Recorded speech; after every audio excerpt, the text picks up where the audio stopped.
கர்த்தருடைய பரிசுத்த நாமத்திற்கு மகிமை உண்டாவதாக. ஒரு வசன தியானம். எரேமியா தீர்க்க தரிசன புஸ்தகம் 16ஆம் அதிகாரம் 20வது வசனம். மனுஷன் தனக்கு தேவர்களை உண்டு பண்ணலாமோ? அவைகள் தேவர்கள் அல்லவே. இங்கே தேவன் ஒவ்வொரு மனிதனுடைய இருதயத்தை இங்கே மிக தெளிவாய் குறிப்பிடார்கள். ஏன்னா இருதயம் சொல்லும் போது அவன் ஒவ்வொருடைய ரிக்வயர்மெண்ட்டுக்கு ஒரு தேவர்களை உருவாக்கிறான். ஒரு மழை அப்படின்னு சொன்னா அதுக்கு ஒரு தெய்வம், ஒரு விளைச்சல் அதுக்கு ஒரு தெய்வம், ஒரு பிசினஸ் பெனிஃபிட் அதற்கு ஒரு தெய்வம். இப்போ மனிதனுடைய வாழ்வு என்ன ஆகுதுன்னு கேட்டீங்கன்னா, இந்த சரீரம் பாருங்க, கை, கால், கேட்கிற செவி, திறன்கள், பார்க்கிற பார்வைகள், இவைகள் எல்லாம் ஒரே ஒரு உயிரை சார்ந்துதான் இருக்குது. இத்தனை அவயங்கள் இருக்குது, இத்தனை உறுப்புகள் இருக்கு சரீரத்துல. நம்முடைய அறிவு, நம்முடைய ஆற்றல்கள், திறமைகள், ஞானங்கள், நாம் சிந்திக்கிற சிந்தைகள் எல்லாம் ஒருவேளை இந்த உயிர் போயிடுச்சுன்னா அத்தனையும் செயல்படுமா? ஒண்ணு கூட செயல்படாது. ஆனால் இங்க வேதத்தில் தேவன் எதற்காக இந்த வார்த்தையை சொல்கிறார்? மனுஷன் தனக்கு தேவர்களை உண்டு பண்ணலாமோ? நம்மளுக்குள் உயிர்கள் இருக்குதா? ஒரே ஒரு உயிர் இருக்குதா? ஒரே உயிர். இப்போ மனுஷனுக்கு ஆண்டவர் கற்றுக் கொடுக்கிறார், நீங்கள் தேவர்களை உருவாக்குகிறீர்களே. வேதம் நமக்கு என்ன தெளிவுபடுத்துகிறது? ஆதலால் 21வது வசனத்தை சொல்லுகிறார், இதோ இப்பொழுது நான் அவர்களுக்கு தெரிய பண்ணுவேன், என் கரத்தையும் என் பலத்தையுமே அவர்களுக்கு தெரிய பண்ணுவேன், என் நாமம் யெகோவா என்று அறிந்து கொள்ளுவார்கள்.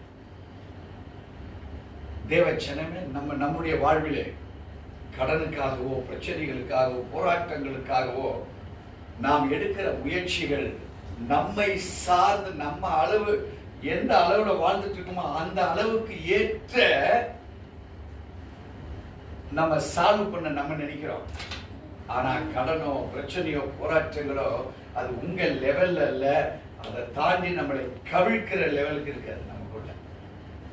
பலர் நினைக்கிறான், இதை நான் சமாளிச்சு மேல வந்துடுவேன். இல்லை, அது உள்ள நுழையும் போதே நீ சமாளிக்க முடியாது, அதை நீ சமாளிக்க கூடாது, உன் பிரச்சனை கூடாது. நீ ஆஸ்பத்திரிக்கு போகணும், ஒரு வாரத்துல 5 லட்சத்தை செலவு பண்ணணும், உன் கடன் பிரச்சனைக்கு 10 பேருக்கு முன்பாக அவமானப்படணும்.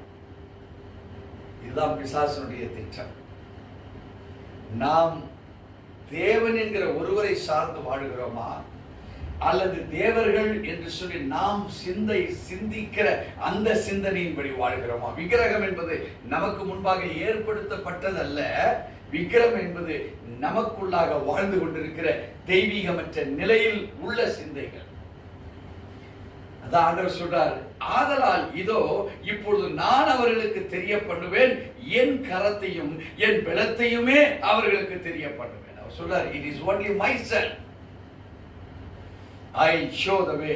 அவர் சொல்ல, நானே வழியும், அவரேதான் சத்தியமும், அவரேதான் நமக்கு ஜீவனுமாக இருக்கிறார். என்ன ஜீவன் அது? Not thinking about adultery. தெய்வீகமற்றவளை சிந்திக்காதபடிக்கு இருக்கக்கூடிய ஜீவன் அது நமக்குள் இருக்கப்பட வேண்டும். அதே எரேமியா 17 சொல்றாரு, 5ஆம் அதிகாரத்துல, மனுஷர் மேல் நம்பிக்கை வைத்து மாம்சத்தை தன் புயமலமாக்கி கொண்டு கர்த்தரை விட்டு விலகுகிற இருதயம் உள்ள மனுஷன் சபிக்கப்பட்டவர் என்று கர்த்தர் சொல்லுகிறார். இப்போ விக்கிரகம் எங்க இருந்து ஆரம்பமாகுது? நம்ம இருதயத்துலயா உருவாகிறது. தேவச்சனமே, நம்ம உண்டாக்கினவரை விட்டுட்டு உண்டாக்கப்பட்டதன் மேல் நம்முடைய கவனம் செல்லுமானால் நம்ம இருதயத்துல போராட்டம் இருக்கு, நம்ம ஜட்ஜ்மெண்ட் ராங்கா இருக்கு, நம்ம கற்றுக்கொண்ட சத்தியம் புரிந்து கொள்ளாம அந்த சத்தியம் நமக்கு கிரியை செய்யற. நாம் ஏற்றுக்கொண்ட வேத பகுதி அது நமக்கென்று அது கற்றுக் கொடுத்ததை அறியாமல் இருக்கிறபடியினால் இந்த இருதயம் என்ன செய்தான்? விக்கிரகத்தை நினைக்கிற ஒரு சாயலுக்கு நேராக கடந்து போகிறது. இங்கே வேதம் சொல்கிறது, அப்படி கர்த்தரை விட்டு விலகுகிற இருதயம் உள்ள மனுஷன் சபிக்கப்பட்டவன் என்று மனுஷன் சொல்லல, அத கர்த்தரே சொல்கிறார். தேவச்சனமே, நம்முடைய வாழ்வில் நாம் எதை சார்ந்து வாழ்கிறவர்களாக இருக்கிறோம்?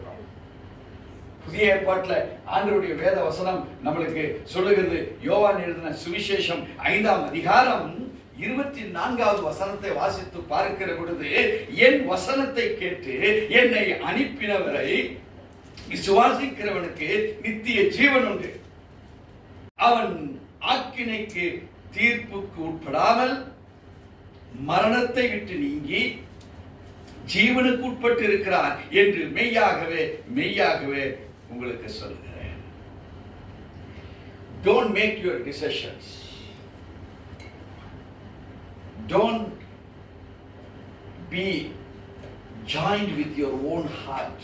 உங்க இருதயத்தோடு கூட நீங்க தொடர்புள்ளவரா இருக்காதீங்க.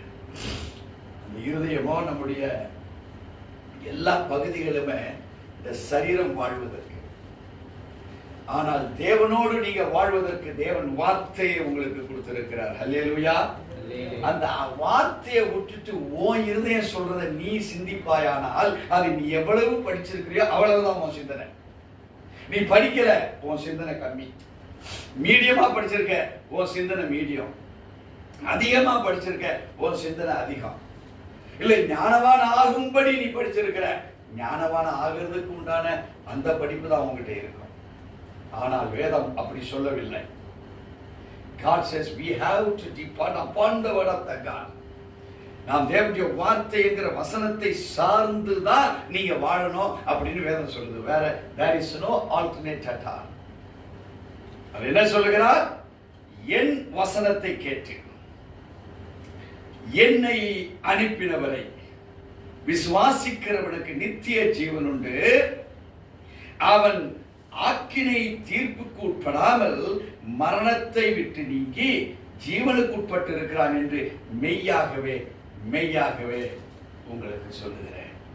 தேவச்சனமே, பல காரியங்கள்ல விலகி இருக்கிற நம்முடைய வாழ்வை ஆண்டவர் கிட்டி சேர்க்க விரும்புகிறார். அந்த சங்கீதம் 4:6 வேதம் சொல்லுகிறது, எங்களுக்கு நன்மை காண்பிப்பவன் யார் என்று சொல்லுகிறவர்கள் அநேகர்.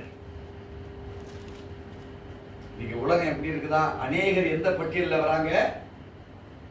இந்த உலகம் முழுவதும் நீங்க கணக்கு பண்ணி பார்த்தா இந்த பட்டியல் என்ன சொல்லுது தெரியுமா? எனக்கு நன்மை செய்தவன் யார் இருக்கிறான்? தேவச்சனமே, see how the word reveals to us. வார்த்தை நமக்கு எதை வெளிப்பாடாய் கொடுக்குது அதுதான் நீங்க புரிஞ்சுக்கணும். சும்மா வசனத்தை வாசித்தா பத்தாது. இந்த 4வது வசனம் நமக்கு என்ன சொல்லுது பாருங்க.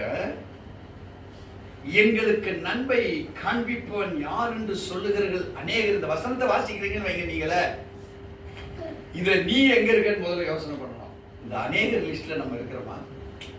எனக்கு நன்மை செய்கிறவன் யாரும் இல்லை என்று சொல்லுகிற லிஸ்ட்ல இருக்கிறீங்களா?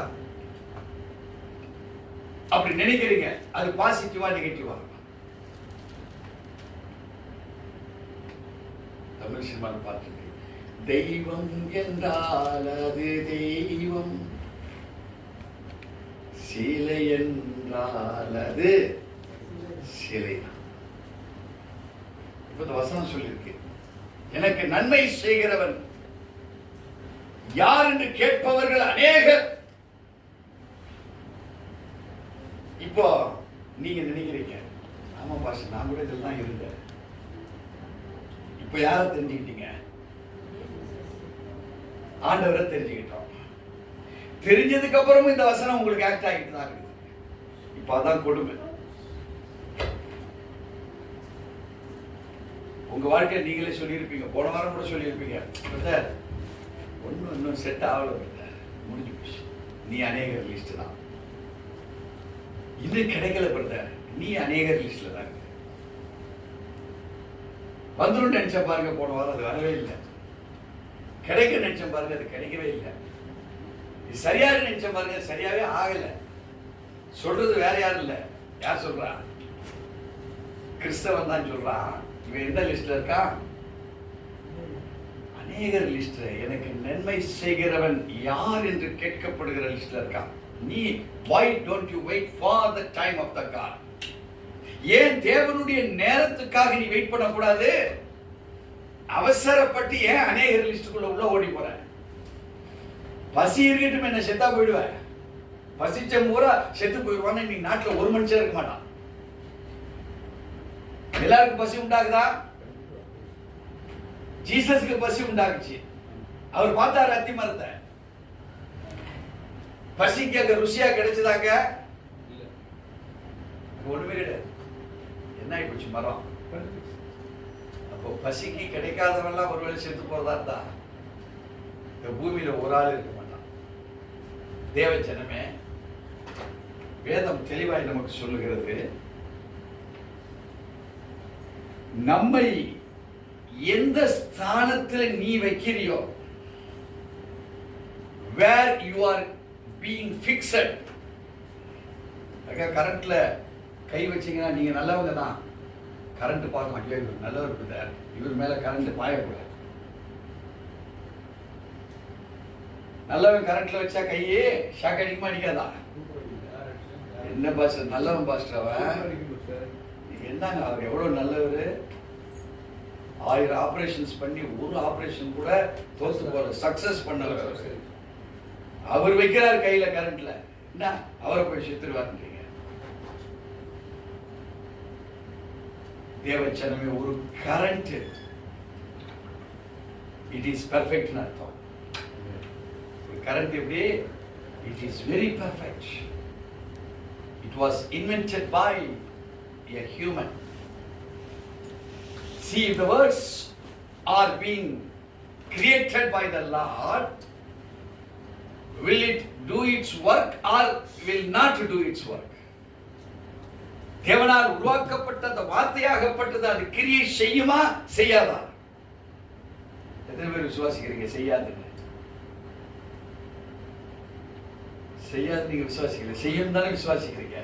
அப்படியே முக்க பாட்டியா இருக்கிறீங்க.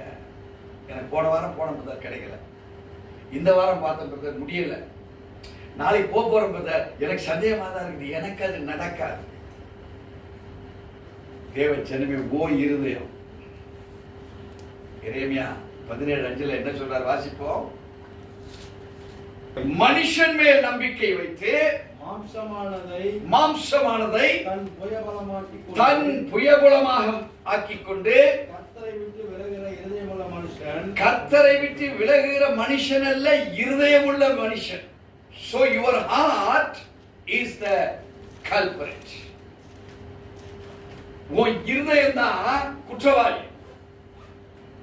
உன் இருதயத்துக்கு நீ சரியான ட்ரைனிங் கொடுக்கல. You have not accessed your heart with the presence of the Lord. It has been derailed. It has been diverted from its original position. You can predict, you can discover, or maybe an invention of your eyes. You see what type of eyes it is. Even though he is created by the Almighty God, you proclaim it is not a perfect eye sighted. அது சரியாய் பொருத்தப்பட்ட கண் இல்லை என்பது உன் கண்கள் பார்த்த மாத்திரத்துல புரிந்துகிற ஒரு மகிமையை உனக்கு கொடுத்திருக்கிறது உண்மை என்றால், இங்க வேதம் சொல்லுகிறது அந்த இருதயம் எப்படிப்பட்டதா இருக்கலாம்? சாபத்தை கொண்டு வந்து சேர்க்கிற இருதயமாக இருக்கிறது. அப்படிப்பட்ட இருதயம் உடையவனை தேவன் என்ன சொல்றார்? அவன் சபிக்கப்பட்டவன் என்று கர்த்தரே அதை உரைக்கிறார். The proclamation is from the mouth of the Lord. தேவனுடைய வார்த்தையிலிருந்து வருகிறது, வாயிலிருந்து புறப்படுகிறது. Will it return without doing the work? No. It will do the work. இன்னைக்கு நீயும் நானும் இருதயத்திலிருந்து எதை பிரகடனப்படுத்தி அதுதான் சத்தியம், ஒரு நெகட்டிவ் சத்தியம் என்று நீ உரைப்பதற்கு உன் இருதயம் துணை நிற்குமானால், God says you are the cursed person. அருமையான தேவ ஜனமே, வசனத்தில் வாஞ்சையா இருக்கிறவைகள். What is the magnetic power? What could sustain me? எனக்குள் நிலையை நிறுத்துகிற அந்த வார்த்தை என்ன? அது எந்த கன்மலை? Christ is the rock. எந்த கன்மலையின் மேல் நிற்கிறாய்? சந்தேகங்களும் பிரச்சனைகளும் போராட்டங்களும் நிறைந்த ஒரு வாழ்க்கைக்கு உண்டான இருதயத்தை வைத்துக் கொண்டிருக்கிறாயா? God has given many opportunistic words in this scripture. That opportunity, அது பாசிட்டிவ் எடுக்கிறியா, நெகட்டிவ் எடுக்கிறியா? அநேகர் என்று சொல்லப்பட்டிருக்கிறது சங்கீதம், அந்த 4ஆம் சங்கீதத்துல அந்த அநேகர் லிஸ்ட்ல இருக்கிறியா? அல்லது அந்த வசனம் சொல்லுகிறது, கர்த்தாவே உம்முடைய முகத்தின் ஒளியை எங்கள் மேல் பிரகாசிக்க பண்ணும். இருளில் பார்வையாயிருக்கிற என் வாழ்வு மாறட்டும். Let your light, the Rhema, let the spoken word of Lord Jesus Christ, அது என் இருதயத்துக்குள்ள இறங்கட்டும். சபிக்கப்பட்ட இருதயத்துக்குள்ள அந்த வார்த்தை இறங்குவதாக. ஒருவன் என் வசனத்தை கேட்டு, அந்த வசனம் யாருக்குள்ள இருந்து வந்தது? என்னை அனுப்பினவரிடத்திலிருந்து வந்திருக்கிற அவரை விசுவாசிக்கிறவனாய் நீ இருப்பாயானால் யூ பியாண்ட் த லிமிட்டுக்கு நீ திங்க் பண்றவனா மாறுற. இல்லை, நான் குண்டு சட்டியில உன் லைஃப் ஓடிக்கிட்டு தான் இருக்கான். திங்க் பியாண்ட், பிகாஸ் அவர் God is the supernatural God. இயற்கைக்கு அப்பாற்பட்ட ஒரு வல்லமையை கொடுக்கிற தேவன் தான் நம்முடைய தேவன். செங்கடல் பிரிக்கப்பட்டது, பாறையிலிருந்து தண்ணி வந்தது, மாராவின் நீர் மதுரமாய் மாற்றப்பட்டது, எரிகோ கோட்டை தகர்க்கப்பட்டது, யோர்தான் நதி பிளந்தது. ஒரு வேலையும் செய்யாத பாலும் தேனும் ஓடுகிற கானான் தேசத்தை தருவேன் சொன்னவர் 6 லட்சம் ஜனங்களை கொண்டாந்து உள்ள விட்டாரியா? தேவ ஜனமே, where does our faith flow? How does our faith flow? நம்முடைய விசுவாசம் எப்படிப்பட்ட ஒரு நீரோட்டமாக இருக்கிறது? அது எங்கே பாய்ந்து கொண்டிருக்கிறது? where does it flow? அது எங்கே பாய்கிறது என்பதை நீ நிர்ணயம் பண்ணமானால் அந்த destiny you will reach it. அந்த எல்லையை எங்க போய் சேரணும் நீ நிர்ணயிச்சுக்கிறியோ அங்க போய் நீ கண்டிப்பா சேருவ. விசுவாசிக்கிறீங்களா? ஆமென். கர்த்தர் அப்படிப்பட்டவர். அவரிடத்துல நீங்கள் கர்த்தாவே உம்முடைய முகத்தின் ஒளியை எங்கள் மேல் பிரகாசிக்க பண்ணும்னு when you surrender yourself, உங்க வாழ்க்கை மாறுதா இல்லையா பாருங்க. அல்லேலூயா. கர்த்தர் இந்த வார்த்தைகளை அங்கீகரித்து ஆசீர்வதிப்பாராக. ஆமென்.